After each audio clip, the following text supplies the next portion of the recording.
दोस्तों नमस्कार। आज हम भाषा विज्ञान के अंतर्गत राष्ट्रभाषा के विषय में चर्चा करेंगे।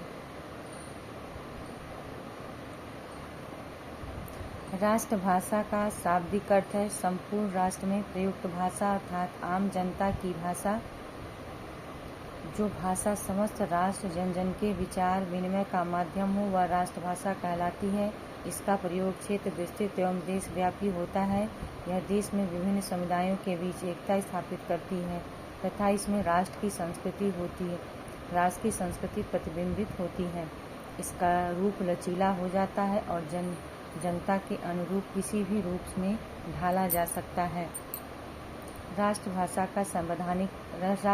शब्द संवैधानिक शब्द नहीं है, बल्कि यह प्रयोगात्मक, व्यवहारिक और जन मान्यता प्राप्त भाषा है।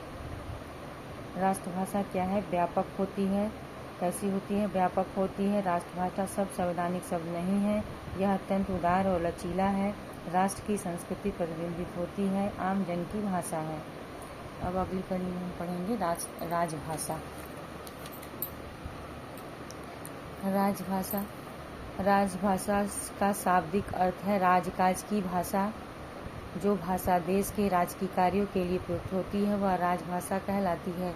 राजाओं नवाबों के जमाने में इसे दरबारी भाषा कहा जाता था।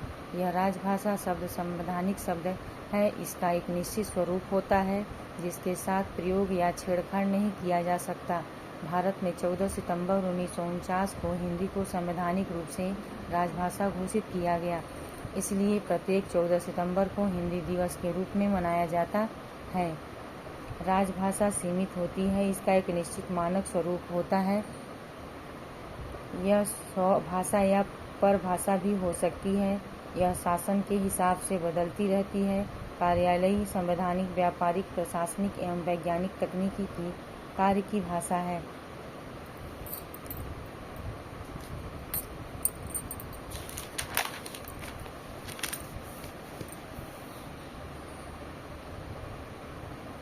वर्तमान में भारत सरकार के कार्यालयों एवं कुछ राज्यों में कामकाज हिंदी में होता है, जबकि कुछ राज्य सरकारें अपनी अपनी स्वभाषा में कार्य करती हैं। महाराष्ट्र मराठी में, गुजरात गुजराती में, पंजाब पंजाबी में, उत्तर प्रदेश हिंदी उर्दू में, उत्तराखंड संस्कृत हिंदी में, बिहार उर्दू हिंदी। भारतीय संविधान के भाग 17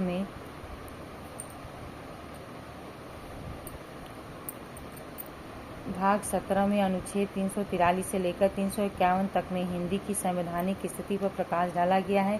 साथ ही भारतीय संविधान की 8वीं अनुसूची में 22 प्रादेशिक भाषाओं का उल्लेख है जिनका विवरण निम्नलिखित है।